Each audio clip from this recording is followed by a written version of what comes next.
চিত্রনায়িকা পপি আবারও আলোচনায়, তবে এবার কোনো সিনেমা নয়, বরং পারিবারিক দ্বন্দ্ব নিয়ে খবরের শিরোনাম তিনি। পপির অভিযোগ, তাকে লাগাতার হত্যার হুমকি দেওয়া হচ্ছে। নিজের জীবনের নিরাপত্তা নিয়ে শঙ্কায়ও ভুগছেন তিনি।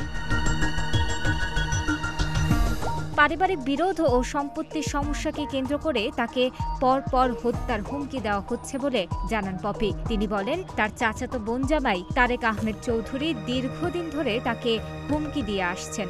গণমাধ্যমে তিনি নিশ্চিত করেন, বছর খানেক ধরে চলা এই ভয়ভীতি এখন এতটাই বেড়েছে যে নিকট আত্মীয়ের মৃত্যু সংবাদ শুনেও তিনি বাড়ি যেতে পারেননি। খুলনায় গেলেই নায়িকা পপিকে হত্যার হুমকি দিয়েছেন তারেক। পপি আরও বলেন, ১৯ নভেম্বর বড় চাচা কবির হোসেন মারা গেছেন। খবর শুনে খুলনায় যাওয়ার প্রস্তুতি নেই। বিষয়টি জানতেই তারেক ফোন করে জানায়, সেখানে গেলেই আমাকে মেরে ফেলবে। নিজের নিরাপত্তার কথা ভেবে যেতে পারিনি।